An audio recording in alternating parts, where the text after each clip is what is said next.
벤자민 프랭클린은 시간은 인생을 만드는 재료다 이런 말을 했습니다. 시간의 한 점들이 모여서 인생의 한 부분들을 그리고 그런 시간들이 모여서 인생의 큰 그림을 완성하기 때문에 시간이 인생의 그 재료다라고 하는 거죠. 좀 더 적극적으로 이야기하면 우리 인생은 시간 위에 그려지고 세워진다고 생각을 해요. 여러분 잘 아는 마태복음 6장 34절에 보면 내일 일을 염려하지 마라. 내일 일은 내일이 염려할 것이요 한날의 괴로움은 그날의 족함이라. 거기에 보면 옛날에는 내일 일은 내일 염려하라 했는데 이번에 번역을 하면서 내일 일은 내일이 tomorrow가 주어가 되는 거예요.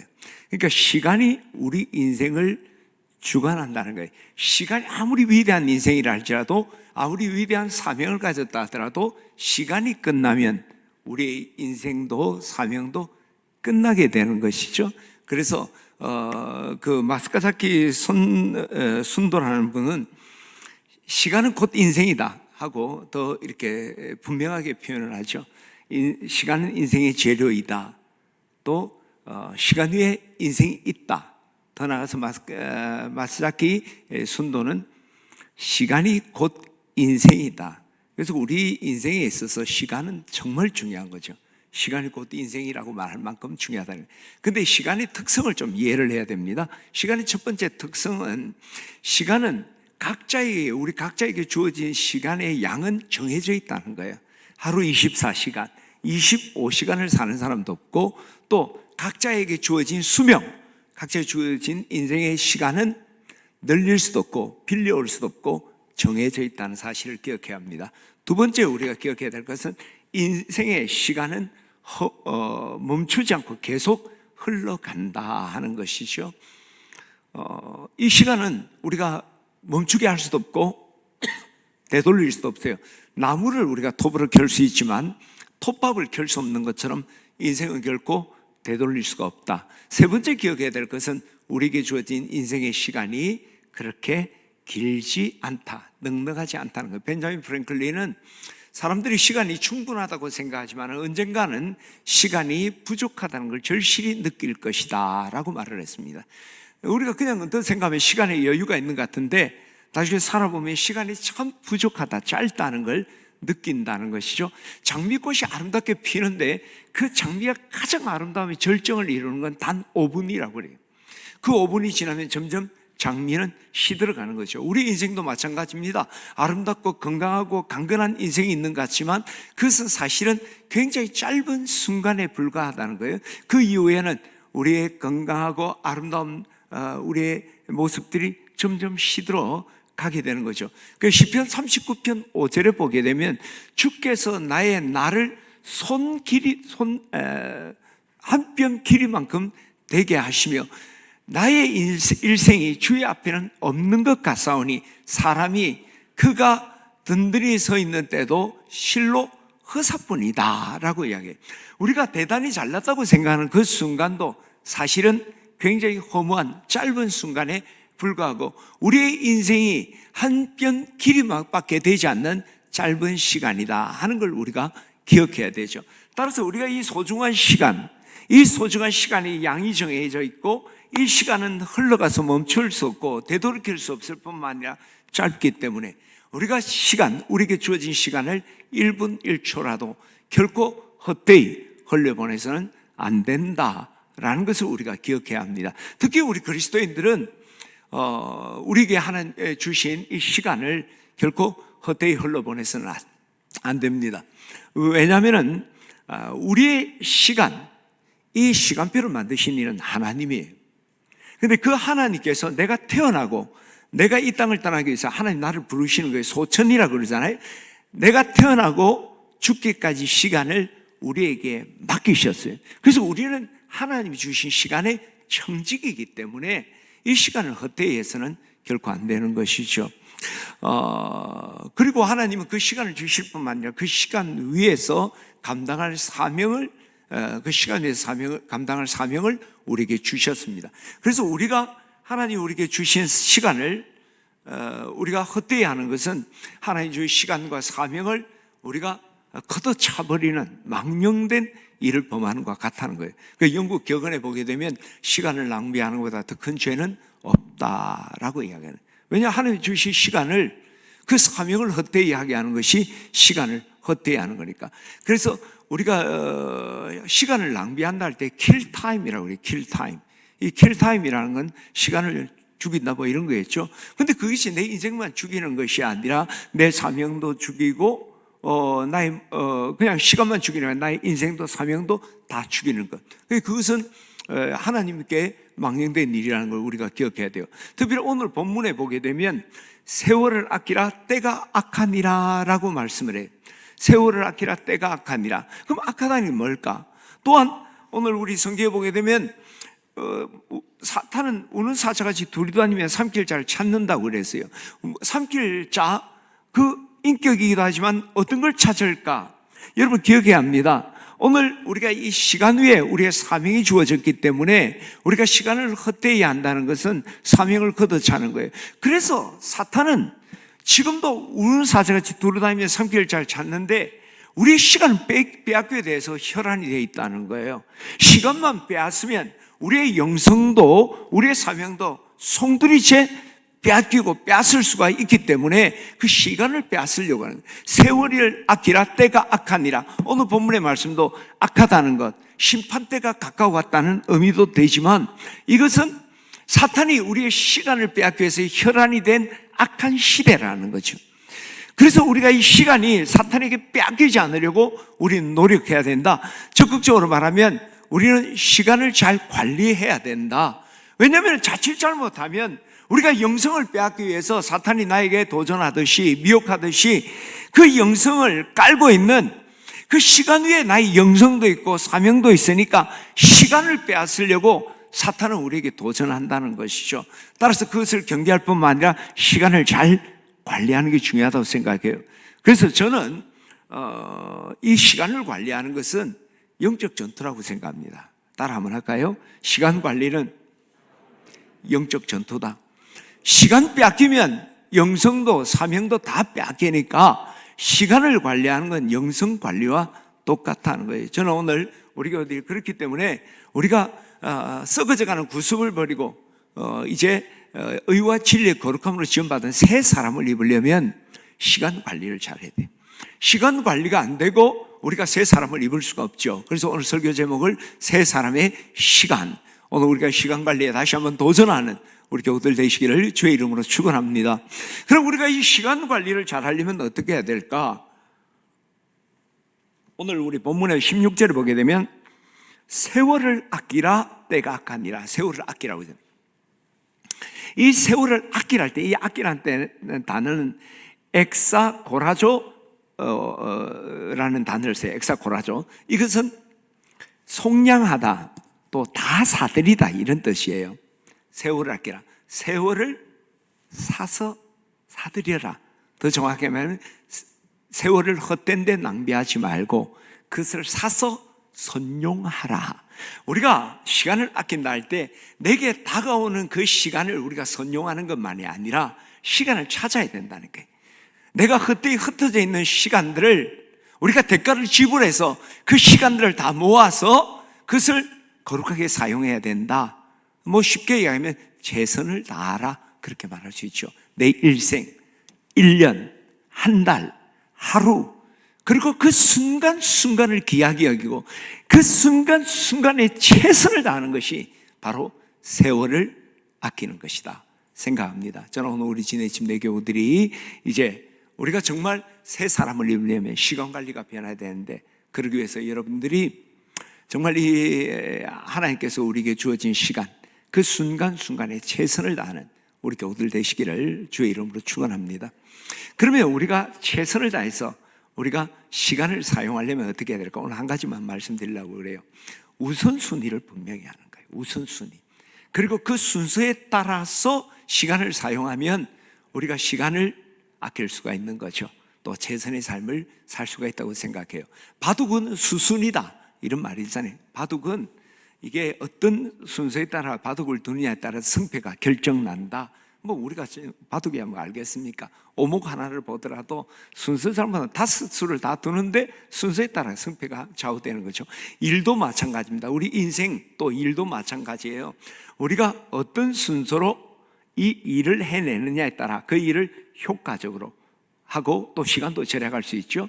우리가 순서를 제대로 정하지 못하면 우리가 우왕좌왕하다가 시간도 잃어버리게 되고 또 자칫하면 잘못 선택을 통해서 많은 시간을 잃어버리게 되는 경우도 있죠.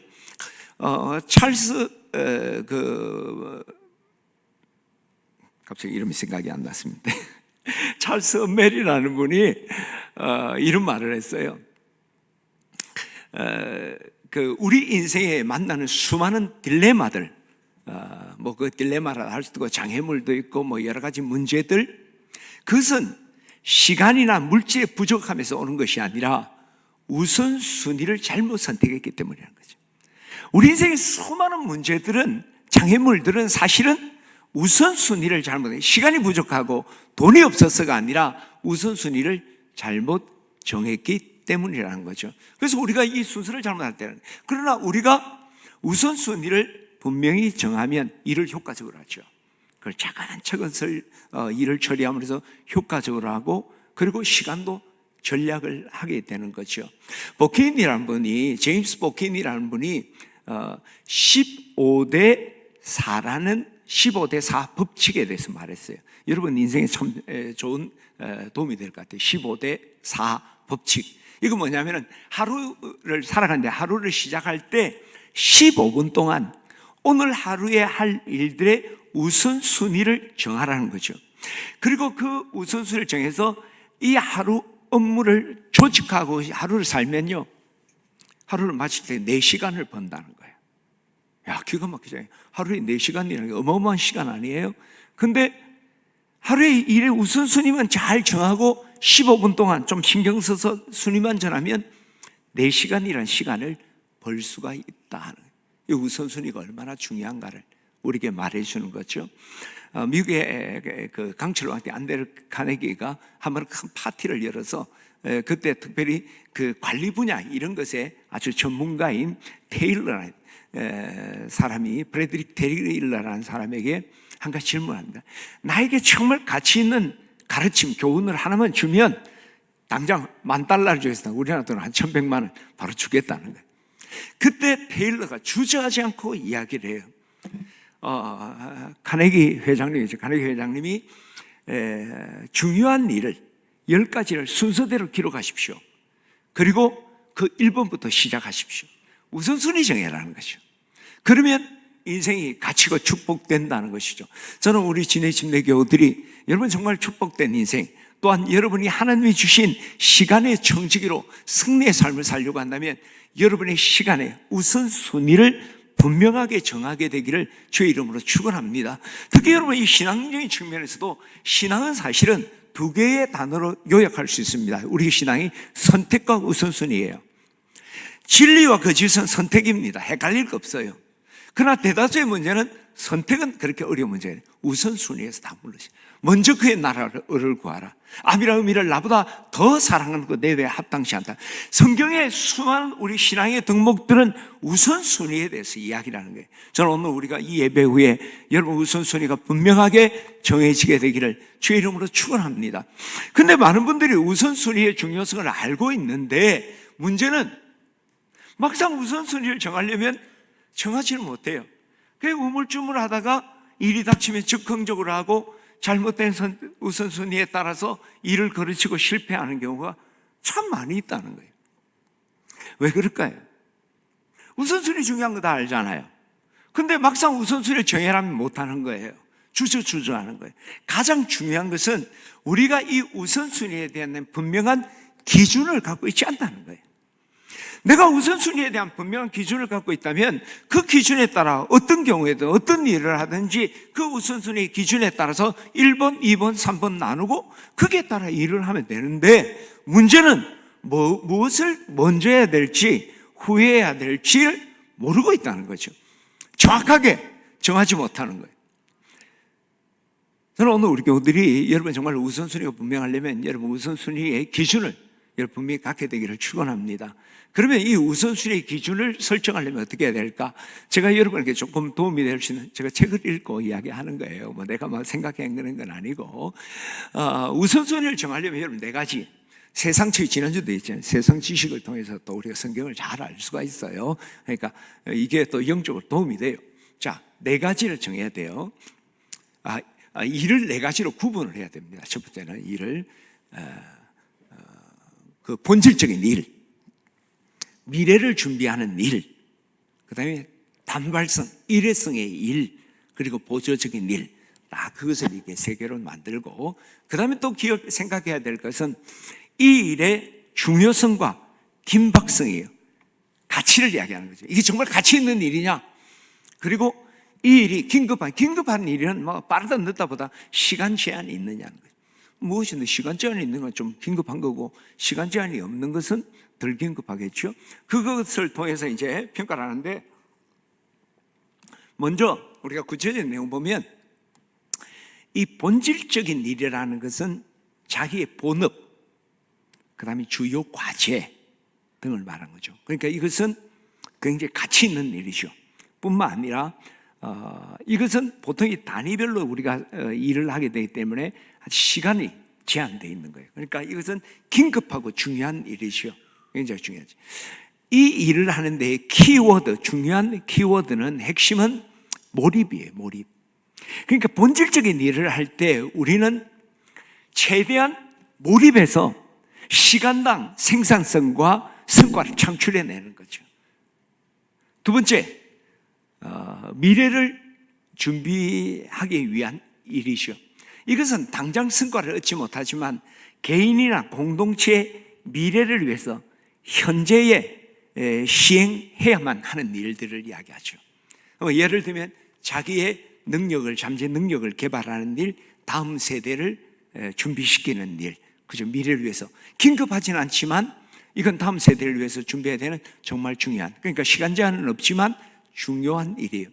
이 미래를 준비하는 데 일의 키워드는요, 투자입니다. 투자. 왜냐하면 이 미래를 위한 일은 긴급한 일이 아니니까 긴급한 일에 자꾸 밀리게 되는 거예요. 그래서 의도적으로 시간을 떼어내서 그게 투자를 해야지 되는 거죠. 그래서 위대한 인생을 사는 사람들은 이 투자를 잘한 거예요. 주식 투자하는 게 아니라 미래를 위하여 시간을 투자하는 거죠. 세 번째, 단발성의 일. 이것은 친구라든지 동료 또는 타 부서에서 요청해서 일시적으로 도움을 주는 거예요. 그죠? 이것은 뭐 자료를 지원해 준다든지 업무를 보조해 준다든지 이런 일이죠. 이거는 그렇게 가치 있는 일은 아니지만 이 일은 급하게 일하니까 시간의 제한이 있죠. 긴급성은 있는 거예요. 이런 일의 시간 관리 키워드는요, 통제예요, 통제. 왜냐하면 이런 돌발적인 일들이 자꾸 생기면 전체 시간 계획이 어그러질 때마다, 저도 이렇게 시간에 맞춰서 딱 살아가요. 저는 월요일날 내가 해야 될 일들이 있고 화요일 딱 그게 헷갈릴 게 없어. 바빠서 그런 거지. 하는데 돌발적인 일들이 생기면 그때부터 그냥 막 어려워지는 게 있죠. 그래서 그것을 순위라든지 그리고 시간의 통제를 잘 해야 돼요. 그냥 무조건 한다고 되는 문제는 아니죠. 네 번째는 보조적인 일이에요. 이 보조적인 일은 자신의 일을 위해서 일상적으로 반복적으로 하는 행위들 이야기. 책상을 정리한다, 자료를 정리한다, 메일을 확인한다. 이거는 가치도 없고 그리고 시간 제한도 없어요. 그러니까 이러한 일들은요, 이런 시간 관리의 키워드는 축소하는 거예요. 축소. 이걸 잘 축소할 수 있는 시간을 보는 거예요. 애들이 공부를 할 때 어떻게 해요? 책상 정리 잘하는 애들이 있어요. 책상 정리하고 책 다 다시 닦고 다 깨끗하게 닦아놓고 공부할 책을 딱 놔요. 그리고 뿌듯한 마음에 냉장고에 가서 우유를 한 잔 마시고 10분 앉았다가 자요. 그리고 그 다음날 또 책상 정리 딱 잘해요. 딱 해놓고 공부한다고 볼펜도 새 볼펜, 옛날 같은 연필까지 딱 깎아놓고 또 자요. 어리석은 거 아니에요. 이 반복적인 일은 가능하면 불필요한 건 아니지만 축소해야 돼요. 그러면 이걸 우선순위를 어떻게 정하느냐? 여러분, 먼저 우리가 미래를 위한 시간을 따로 구분해서 투자해야 돼요. 이것은 긴급성이 없기 때문에 우리가 신경 쓰지 않으면, 여러분 농사꾼이 가을에 추수를 위해서 봄에 일을 하지 않는다면, 그렇죠? 그리고 종자씨를 구별해 놓지 않는다면 가을에 풍년은 있을 수가 없는 거죠. 투자를 해야 되죠. 그렇죠? 그리고 해야 될 일은 우리가 돌발적인 일, 그건 긴급성이 있으니까 먼저 가치는 없지만 처리를 해야 되겠죠. 그리고 마지막으로 우리가 해야 될 일은 보조적인 일, 그것은 가치도 없고 또 그렇게 긴급하지도 않아요. 가능한 축소예요. 통제하고 축소하는. 여러분이 그 돌발적인 일과 그리고 부수적인 일만 잘 정리해도 하루 시간이 많이 벌어요. 우리가 일한 시간들에 그냥 어영부영, 이것도 아니고 저것도 아니고 시간을 많이 해요. 이것을 통제하고 축소하면 시간이 여기죠. 그런데 이 모든 것 중에 가장 우리가 우선하고 우리의 모든 에너지를 쏟아야 될 건 뭘까? 여러분, 우선순위를 이야기할 때 늘 먼저 한다는 의미만이 아니에요.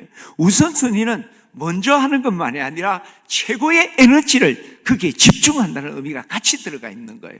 그러면 우리가 가장 우선해야 되고 모든 에너지를 쏟아야 될 건 뭐냐? 그게 본질적인 일이에요. 사람은 그 본질적인 일을 통해 정체성과 자기의 영향력을 극대화시키는 거예요.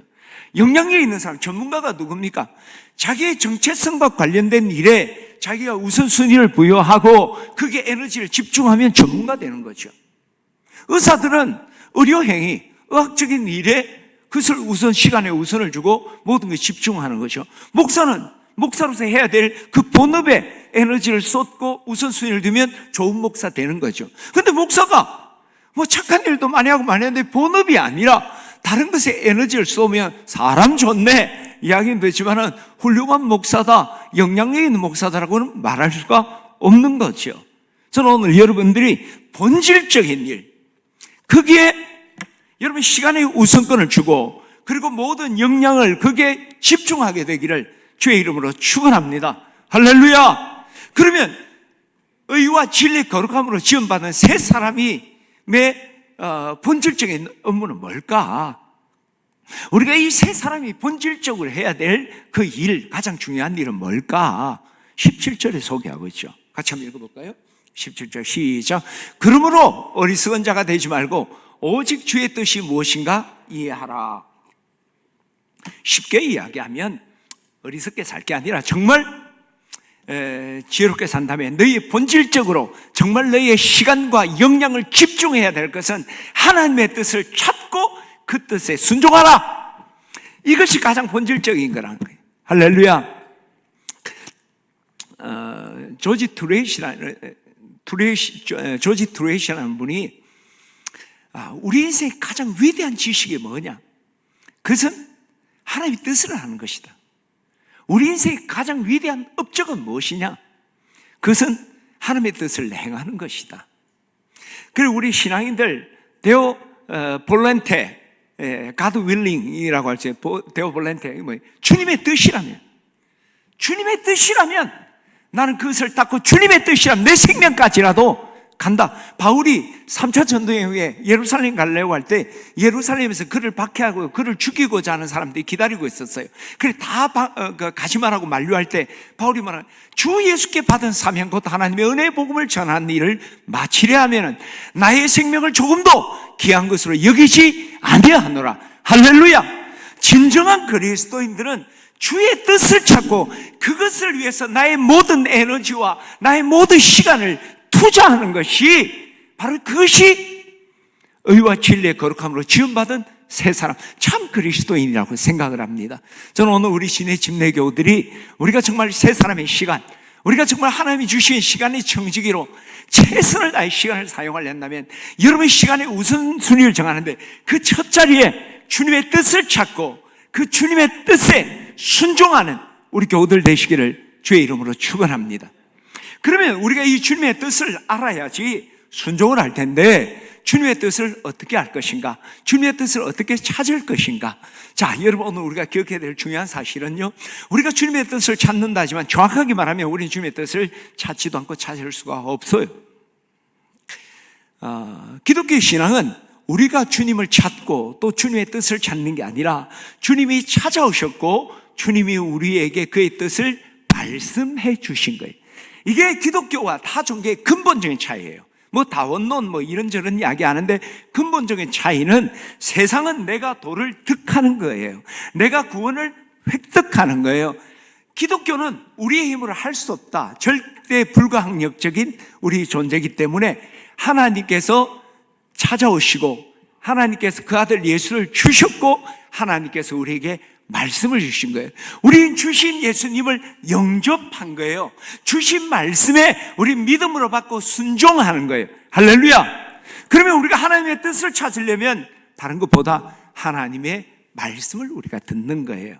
그런데 여러분, 하나님이 그분의 뜻을 우리에게 말씀해 주는데 하나님이 4가지 채널을 사용한다는 거예요. 이걸 잘 알아야 돼요. 극동방송 들으려면 98.1MHz 주파수 맞춰야 되죠. CBS 주파수 맞춰야 되고 MBC 들으면 주파수 그걸 맞춰야 되는데 무조건 텔레비 켠다고 다 나오는 건 아니잖아요. 하나님이 우리에게 말씀하실 때도 오늘 이 신약시대에 하나님의 성령을 통해 4가지 경로 채널을 통해 우리에게 말씀하신다. 깨닫기를 축원합니다. 오늘 이 채널을 여러분들이 분명히 알고 그 채널에 주파수를 맞추게 되기를 축원합니다. 그럼 첫 번째 채널은 뭐냐? 하나님은 말씀을 통해 성경 말씀을 통해 우리에게 말씀하신다는 거예요. 성경을 통해 말씀하신다. 힌두교에서 기독교를 개종한 분에게 어떤 분이 성경과 시계를 선물을 했어요. 그가 그 성경과 시계를 선물을 받자 그런 이야기를 합니다. 이 시계를 통해 시간의 흐름을 알 수 있다라고 이야기해요. 그리고 성경을 보더니 이 성경을 통해서 나는 시간을 어떻게 사용하는지를 배울 수 있다 그래요. 참 지혜로운 거죠. 시계를 통해 시간이 어떻게 가는가를 안다는 거예요. 성경을 통해서는 시간을 어떻게 사용할지를 안다는 거예요. 근데 이걸 더 정확하게 하면 뭐예요?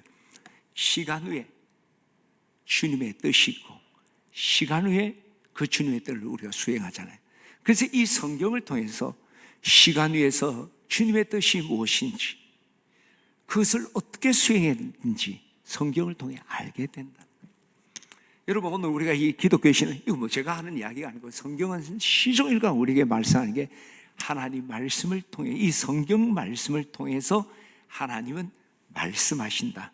따라서 우리가 하나님의 뜻을 알려고 한다면 성경의 귀를 기울여야 돼요. 이것이 하나님께서 이 채널을 통해 말씀하니까 여기에 귀를 기울여야 돼요. 또한 이 성경을 읽을 때 그냥 읽는 것이 아니라 이 성경을 통해 위로받고 교훈받고 책망도 받고 하잖아요. 근데 중요한 건 하나님 이 성경 말씀은 우리에게 주는 오더예요. 그렇기 때문에 우리가 이 하나님 말씀 받을 때 하나님의 명령으로 하나님이 내게 주시는 명령으로. 우리는 이 말씀 그냥 은혜 받고 추상적으로 즐기고 누리고 하는 데서 끝난다는 거죠. 우리가 주의 뜻을 말씀하고 우리에게 그것을 순종하라고 이걸 들려주시니까 이 말씀을 읽을 때 은혜 되네 하는 말이 아니라 하나님이 나에게 이것을 명령하셨다. 그렇게 듣는다면 여러분이 하나님의 말씀을 분명하게 들을 수 있을 줄 믿습니다. 두 번째 우리 사용하는 채널은 하나님은 기도를 통해 말씀하신다는 거예요. 우리가 기도를 하다 보면 내가 아프리카 선교를 위해 기도했는데 기도할 때 자꾸 몽골에 대한 기도의 소원이 내 마음을 주장하는 거예요. 또 내가 사업을 하기 위해서 A라는 사업을 위해 기도했는데 기도할 때 자꾸 B라는 게 생각이 나는 거예요. 우리 아들을 이런 과로 보내기를 원한다고 기도하는데 자꾸 내 마음에 다른 과가 자꾸 생각이 나는 거예요. 자, 이것을 우리가 이 현상에 대해서 우리가 정확하게 진단할 줄 알아야 돼요. 우리의 신앙이 항상 문제는 뭐냐면은 로드맵을 모르고 그냥 신앙생활을 한다는 거예요. 그래서 막 소 뒷발에 채이듯이 그냥 맞아떨어지는 게 있는데 그게 아니라 성경의 원리라는 게 있죠. 자, 이런 현상을 어떻게 진단합니까? 로마서 8장 26절에 보면 이와 같이 성령도 우리의 연약함을 도우시나니 우리가 마땅히 빌바를 알지 못하나 성령이 말할 수 없는 탄식으로 친히 간구하시니 마음을 감찰하시니가 성령의 생각을 하시나니 성령은 하나님의 뜻대로 성도를 위하여 간구하심이라. 자, 성령은요 어떨 때는 우리가 모르고 엉뚱한 것을 구할 때가 있다는 거예요. 그때 성령님께서 우리가 정말 구해야 돼요. 애들도 그렇잖아요. 운동회 되면 김밥 사가고 통닭까지 다 사가는데 애들은 뭘 먹겠다 그러는 거예요. 그 파는 불량식품 사 먹겠다고 돈 달라고 그러잖아요. 웃기잖아요. 그럼 엄마가 안 된다는 거예요. 애들은 그게 좋은 거야. 김밥이고 통닭이고 다 필요 없고 저게 뭐 옛날 같으면 그 뭐 그냥 조금 있으면 물되는 쭈쭈바 같은 거 이제 뭐 그런 걸 자꾸 사 먹겠다는 거예요. 그러면 이제 엄마가 바로 가르쳐 주잖아요. 마찬가지로 우리가 잘 알지 못해 우리 연약하단 말이에요. 무엇을 구해야 될지 모르는 거예요. 하나님이 예비한 그 축복을 모르니까 엉뚱한 구할 때 성령이 대신 간구해 주신다는 거예요. 자, 그 말씀을 통해 이 우리 현상을 진단을 해보면 지금 내가 아프리카를 위해 기도하는데 몽골의 소원이 오는 거는 우리가 생각해 보면 하나님이 몽골을 원하는데 내가 잘 모르고 아프리카를 위해 기도하니까 성령님이 대신 감동할 수도 있다 라고 생각해야 돼요. 그렇잖아요. 자, 이런 현상이 딱 그렇다는 게 아니라 성경의 원리를 볼 때 지금 이 생각이 내 잡생각일 수도 있어요. 그러나 성경의 원리에 의하면 이게 성령이 대신 간구하는 소원일 수도 있다 생각하는 거예요. 진단을 했잖아요. 그러면 이제 우리가 그 기도 제목을 가지고 아프리카를 위해 기도했는데 몽골을 향해서 기도를 해볼 때 기도 문이 확 하나님의 뜻이라면 기도의 문이 열리고 확신이 와요. 그래서 기도를 통해 하나님의 뜻을 알게 된다는 거예요. 할렐루야. 세 번째는 환경을 통해 말씀하신다는 거예요. 자, 이거는 여러분 시편 19편을 직접 읽어보면 좋을 것 같아요. 시편 19편 자 보세요. 시작. 하늘이 하나님의 영광을 선포하고 궁창이 그의 손으로 하신 일을 나타내도다. 하나님이 하나님의 영광을 선포하고 궁창이 그 손으로 하신 일을 나타내도다. 하늘과 궁창을 통해서 이제 여러분 헷갈리실 텐데 이제 히브리 개념은 삼청천이라는 하늘을 세 군데로 이렇게 나누는 거예요. 궁창도 하늘을 이야기하는데 이제 그걸 구별해서 하는 거예요. 그 설명을 하면 시간이 기니까 어쨌든 이 자연 만물을 통해 하나님의 메시지가 담겨 있다는 거예요. 로마서 1장 20절도 우리 같이 한번 읽어봅시다. 시작. 창세로부터 그의 보이지 않은 것들 곧 그의 영원하신 능력과 신성이 그가 만드신 만물에 분명히 보여 알려졌나니 그러므로 그들이 핑계하지 못할지니라. 자, 이 말씀은 왜 주신 말씀이냐면은 우리가 복음을 듣지 못한 미전도 종족들이 복음 못 들어서 구원 못 받았잖아요. 그 지옥 가면 억울하잖아. 안 그래요? 그죠? 복음 듣고 안 들은 사람은 지가 거절했으니까 그렇지만 그때 주시는 말씀이에요. 자, 복음을 듣지 못해 하나님 모른다 하지만 하나님이 이미 천하 만물 자연을 하나님 창조하시잖아요. 그 자연을 통해 그 안에 하나님 메시지를 줬고 너희 양심 있지 않느냐? 그 하나님 만들어준 거 아니냐? 그러니까 핑계치 못한다 그 뜻이에요. 자, 여기서 우리가 이제 오늘 주목하고자 하는 것은 이 자연 만물 하나님의 능력과 신성이 눈으로 보이는 게 아니잖아요. 근데 이 자연을 통해서 하나님께서 보여주시고 이 자연을 통해 하나님께서 우리에게 말씀한다는 거예요. 태풍을 통해서 쓰나미를 통해서 또 이렇게 코로나를 통해서 하나님의 메시지를 준다는 거예요. 그러니까 우리 그리스도인들은 코로나 오면 하나님 우리 죄를 책망하시는구나. 그리고 교통사고 났다가 좀 이렇게 좀 그렇게 사고가 크지 않으면 하나님의 은혜입니다 하면 안 믿는 사람들은 어떻다고 그래요? 예수쟁이는 뭐든지 그거다 껴 맞춘다 그러잖아요. 그냥 막 여기 껴 맞춰가 억지 춘향이 하듯이 한다는 거예요. 그럼 우리가 성경을 보면 그래 우리가 감기 걸린 게 건강관리를 잘못해서 감기가 걸릴 수도 있지만 하나님의 진노의 채찍일 수도 있어요. 100%는 아니에요. 그렇죠? 내 잘못도 있을 수 있지만 어쩌면 어떤 경우에는 하나님의 주권적인 메시지를 담을 수 있다는 거예요. 그래서 우리는 환경을 통해서 하나님 말씀할 수도 있다는 걸 기억해야 돼요. 그래서 늘 환경의 소리에 귀를 기울이는 거예요. 그렇죠? 코로나가 하나님의 심판인지 아닌지 아닐 수도 있고 맞을 수도 있지만 우리는 하나님은 환경으로도 옵션 중에 하나라는 거예요. 환경으로도 말씀하니까 우리는 그 코로나를 영적인 눈으로 바라보며 하나님의 메시지를 찾으려고 해야 된다는 거예요. 할렐루야. 자, 네 번째는 하나님은 사람을 통해 말씀해요. 사람을 통해 말씀한다. 이거는 우리가 제가 여호와를 경외하라 두려워하라 하는 말씀하면서 하나님은 내게 말씀하신 하나님이 정현태 집사님에게도 말씀하시니까 하나님이 나에게 직접 말한 게 아니라 정현태 집사님을 통해 나에게 말할 수 있으니까 그 말에 귀를 기울이라. 그 말을 진리의 문제가 아니라면 따르라 하는 말씀했죠. 자, 이렇게 하나님은 네 개의 채널 잘 기억하세요. 이 외에 채널이 없습니다. 엉뚱한데 자꾸 채널 잡고 이러면 그건 뒷북치는 거예요. 하나님은 성경을 통해 말씀합니다. 하나님은 기도를 통해 말씀해요. 어떻게 하는지 아시죠? 그죠? 하나님은 환경을 통해 말씀합니다. 하나님은 사람을 통해 말씀합니다. 근데 이 말씀에도 우선순위가 있어요. 우리가 텔레비를 켤 때, 자, 뭐 국회의원 발표를 한다. 또 어떤 게 있을까요? 요즘은 뭐 미스터 트롯 뭐 이것 갖고 또 열풍이더라고. 그 등수를 발표한다. 그러면 어떻게 해야 돼? 그걸 알고 싶으면 어디를 틀어야 될까요? 가장 신뢰할 수 있는 방송의 채널을 틀 거 아니에요, 그렇죠? 예. 여러분들 뭐 MBC를 신뢰하는 사람 MBC 틀 거고, YTN을 신뢰하는 사람 YTN 틀고, 유튜브 좋아하는 사람 유튜브 뒤지고 하겠죠, 그렇죠? 자, 그때 우리가 제일 먼저 채널을 맞춰야 될 것, 가장 공정성 있고 신뢰 있는 거죠. 그게 뭐예요? 성경 말씀. 기도, 환경, 사람, 그걸 통해 우리 하나님 말씀해요. 근데 이것은 주관성이 많아요. 그럴 수도 있고 아닐 수도 있어요. 내 느낌일 수 있단 말이야. 그렇잖아요. 내가 그냥 몽골에 한번 가고 싶어서 몽골이라는 생각이 기도 중에 날 수도 있는 거예요. 하나님의 뜻일 수도 있지만 이것은 절대 진리는 아니죠. 그러나 성경은 하나님이 친서를 우리에게 보는 거예요. 이걸 우리가 특별 계시라 그러잖아요. 특별 계시는 예수 그리스도 자신과 그분의 말씀이 특별히 우리에게 주신 친서라는 거예요.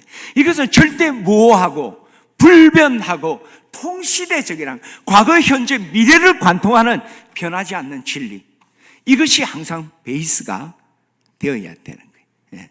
여러분 방송 들으면요, 공영방송, 요즘 막 편파방송 뭐 그런 이야기도 합니다만, 우리 이론상으로 이야기합시다. 이론상으로 공영방송이 공정하다 치고, 자, 그리고 유튜브 보잖아요. 유튜브는 약간 운영자의 주관적인 경향이 있어요. 이제 유튜브 여러분 잘 아셔야 돼. 유튜브 이렇게 보면 좀 보수적인 유튜브 보는 분들은 유튜브 초기 화면부터 다 이 문재인 대통령이 나쁜 놈 이렇게 나와. 그 봐봐라. 이 세상이 지금 유튜브들도 다 나쁘다. 근데요, 또 진보 방송을 유튜브 보는 사람은요, 딱 펴면요, 적폐 이야기만 나와요. 그게 뭐냐면은 유튜브가 초기 화면이 여러분 다 달라요. 왜? 내가 자주 보는 방송이 재생이 되는 거예요. 야구를 좋아하는 사람들은요, 그 유튜브 초기 화면에 야구에 관련 정보 억서 나와요. 유현진 한번 보세요. 그러면 그 유튜브 초기 화면에 거의 유현진과 관련된 게 뜬단 말이에요. 무슨 말인지 알죠? 그러니까 우리가 유튜브 잘못 보면 이걸 알아야 돼. 그러니까 봐라, 세상이 온통 이 욕하는 거, 세상이 온통 이 이야기 나는 게 아니고 내가 그 이야기를 많이 보니까 유튜브에서 내한테 그걸 많이 어시스트를 해주는 거예요. 근데 그 운영자의 주관성이 많죠, 그죠? 공영방송은 가짜뉴스 생산을 안 해야 되죠, 그죠? 안 해야 되고, 유튜브는 또 자기 견해에 따라서 약간 차별이 있죠. 그러면 성경 말씀은 공영방송이라, 믿을 수 있는 공영방송이라 생각하고, 기도, 환경, 교회는 그거는 유튜브라고 생각하면 돼요. 거기서 좋은 정보를 얻을 수 있지만 그것은 절대 진리는 아니에요. 그래서 우리가 이 신앙생활을 할 때 하나님의 음성에 듣는 그 주 통로, 베이스는 말씀 위에 기도, 환경, 교회를 통해 이 말씀을 입체화시키고 생동감 있게 우리가 받게 되는 거예요. 근데 말씀만 딱 받으면 딱딱해 보이잖아요. 그리고 좀 긴가민가 할 수도 있어. 그렇잖아요. 근데 내 환경에서 주변의 사람도 그렇게 이야기하고 기도하는데도 막 감동이 오더라. 그럼 이게 입체화 될 수 있죠. 근데 성경은 적혀놓고 기도만 하다가 자꾸 이야기하는 거예요. 그래서 2단, 3단 되고 신비주의에 빠지는 거 아니에요. 어떤 사람은 환경이 이런데 어떻게 하노? 라고 이야기하죠. 어떤 사람은 사람들이 그러더라고요. 사람들이 그러는 것도 중요하지만 하나님이 뭘 하더노? 할렐루야. 그걸 통해 하나님의 음성을 우리가 들어야 돼요. 저는 우리 진해 집내교육들이 여러분 4개의 채널을 다 활용을 하세요. 저는 신문 보면요, 항상 조선일보, 조중동뿐만 아니라 경향신문, 한겨레 같이 다 봐요.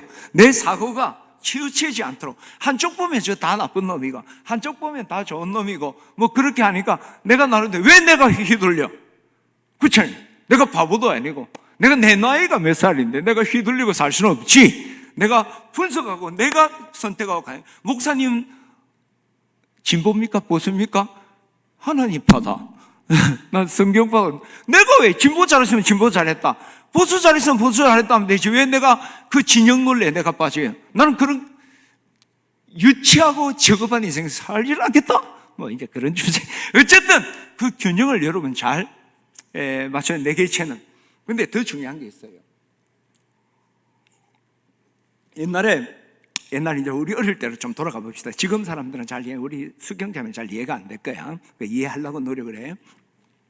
옛날에 텔레비를 보니까 8시에 1연속극 하잖아요. 그죠? 딱 연속극을 딱 들어서 뭐 할까? 옛날에 유명해 볼까요? 여론은 너무 옛날 거다. 여론은 권태민 집사 태어나기 전에 하던 거야. 그러면 이거 40 넘었는데 자꾸 그러면 우리 구닥다리 된다니까. 그것도 약간 비슷해야지. 한다고 이제 채널을 맞췄어요. 채널 MBC에 딱 채널을 맞춰서 지지지지 하는 거야. 그러면 어때요? 매일 막 돼요. 나는 진짜 억울해. 우리가 회사에서도 말도 안 들어가 사장이 되잖아요. 집은 한 번 막 내면 죽을 때까지 막 내요. 그걸 불안해할 수가 있을까? 지금 내 나이가 이제 한갑을 가는데 지금도 가면 심부름 내가 막내거든. 그건 불합리한 것 같아.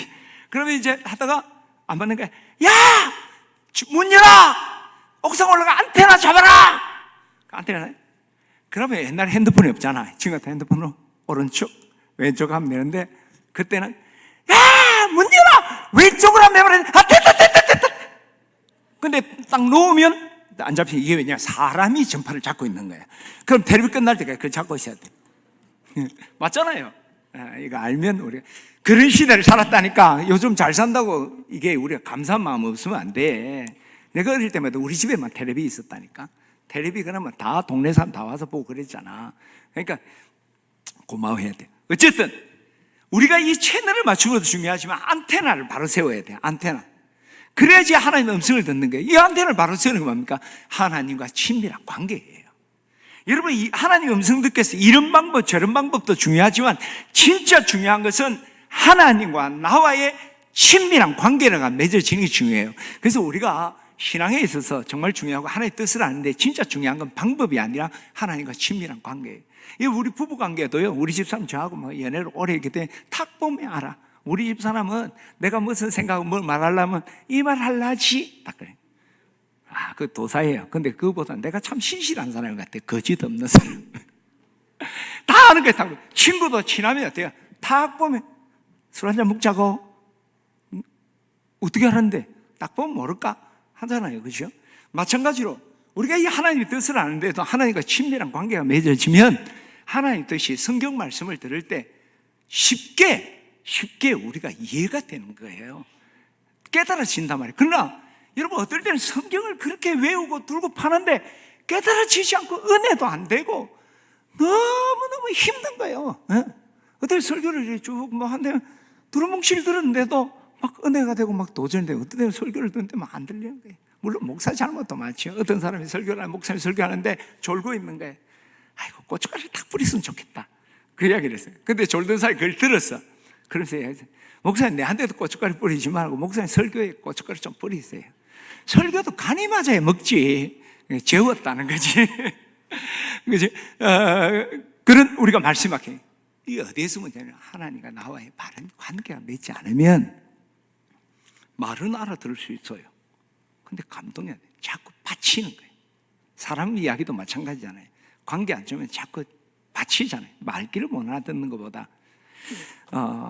인디안 원주민이 그 뉴욕에 사는 친구와 이게 교제를 하고 있었는데 한 번은 이 뉴요커 친구가 그 인디안 원주민을 뉴욕으로 초청을 했어요.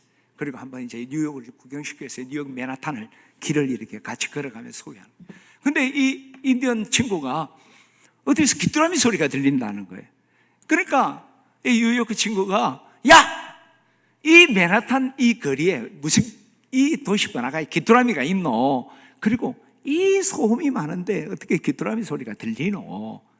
근데 친구가 귀뚜라미 소리 들린다더니 그 곁에 있는데 그 풀이 조금 듬성듬성 있는 곳으로 걸어가더니 귀뚜라미를 잡아오는 거예요. 사람들이 다 깜짝 놀란 거야. 친구를. 이야, 인디아는 청력이 대단히 발달했다. 예. 몽골인들이 시력이 그냥 6.0 이렇게 이야기해서 시력이 좋은 것처럼 이 인디아는 청력이 발달했다. 그때 인디안이 동전 몇 개를 바닥에다 탁 던졌어요. 쨍그랑, 땡그랑 하죠. 쨍그랑 해야 돼. 땡그랑 하고 하니까 길 가던 사람들이 다 돌아보는 거예요. 그래서 그걸 주우려고. 그때 인디안이 이야기하는 거예요. 사람은 자기가 관심을 갖는 것에 소리가 들리고 그 관심 갖는 것에 소리를 들을 수가 있다. 인디안 자연에 대해서 친밀했고 자연과의 관심이 있었기 때문에 그 자연의 소리에 민감했던 거예요. 뉴요커들은 돈에 관심을 하는 거예요. 그래서 돈 소리에 친화적이죠. 여러분 깨달아야 돼요. 오늘 우리가 영적으로 살아있으면 우리가 어떤 관심을 갖느냐, 친밀한 관계를 맺을 때 하나님의 음성이 우리에게 들려진다는 것이죠. 목사님이 설교를 하면서 햇빛도 소중하지만 그늘이 주는 은혜도 있습니다. 여러분 장미를 키우려면 햇빛이 있는 데서 키워야지 잘 자랍니다. 군자라는 그늘에서 키워야 돼요. 그렇지 않나요? 그래서 제 설교를 마치고 난 뒤에 그 교인이, 한 교인이 목사님 오늘 내가 큰 은혜를 받았습니다. 왜 그래요? 그러니까 군자란이 계속 죽었는데 왜 죽은 이유를 알았다는 거예요. 군자란에 관심이 있는 사람은 그것만 들리는 거예요. 저도 설교하고 나면 가서 이렇게 뭐 카페 같은 데서 막 이야기하는 게 내가 웃긴 이야기만 하면, 내가 뭐 웃기는 사람도 아니고 그 진리보다는 웃기는 이야기, 그게 관심 있는 사람 그 이야기만 쭉쭉쭉쭉 들어오는 것이죠. 하나님과 친밀한 관계, 여러분 관계를 맺게 되기를 주의 이름으로 축원합니다. 그러면 하나님과 친밀한 관계를 맺으려면 어떻게 해야 될까요? 영과 진리 하잖아요. 그죠? 성령 충만함. 그죠? 우리가 진리의 충만함. 성령은 기도의 영이고 또 말씀이니까 말씀과 기도로 경건 훈련을 통해 하나님과 친밀해지겠죠. 자, 그런데 오늘 제가 그냥 그런 단순한 이야기보다 정말 여러분들이 하나님과 친밀할 수 있는 방법을 소개할 거예요. 여러분 그것을 생각하고 한번 해보세요. 해보면 아하, 철학에 아하 철학이 있어요. 아하 철학. 아하, 이게 인스피레이션이 굉장한 거거든요. 할 수 있고, 아니면 뭐 그런가 보다 말장난 했는가 보다 할 수 있어요. 여러분 하나님과 친밀한 교제는 하나님과 데이트하는 거잖아요. 하나님과 연애하는 거잖아요. 하나님은 나를 사랑하라, 내가 너를 사랑하고 너도 나를 사랑하라, 우리 연애하자는 거 아니에요. 자, 그러면 하나님과 데이트, 연애를 할 때 어떻게 해야 될까? 근데 우리 집사람한테, 나를 그렇게 사모하던 우리 집사람한테 물어봤어요. 네 연애할 때 어떻게 했노? 하고 물어보니까, 여러분 연애하는 것은 그냥 만나서 데이트하는 것만이 아니에요. 이 데이트는 처음에 뭐부터 시작해요? 사모하는 마음, 보고 잡고, 그죠? 막 그리운 거예요. 네, 사모하는 마음. 오늘 전도서 3장 11절에 보면 모든 걸 하나님이 지으시되 때를 따라 아름답게 했는데 영혼을 사모하는 마음, 사람에게 영혼을 사모하는, 그 때를 우리는 모르는데 영혼을 사모하는 마음. 여러분 우리가 하나님과 친밀한 관계, 하나님과 데이트를 하려면 하나님 사모하는 마음이 있어야 돼요. 그러면 여러분 사모하는 게 구체적으로 어떻게 하는 걸까요? 자, 연애할 때로 돌아가 보세요. 여러분 연애할 때 누구를 한번 사랑할까? 현태 씨를 사랑한다. 희진 자매가 현태 씨를 사랑할 때 그 사모하는 마음은 어떻게 나타나요? 얼굴이 막 떠오르잖아요. 동그라미 그리려다 무심코 그린 얼굴. 동그라미 그리도 말라 그 얼굴 그리는데 생각난다는 그 얼굴이. 옛날엔 동그란 얼굴이 좋은 얼굴, 요즘은 계란형이 돼야 됩니다. 그죠?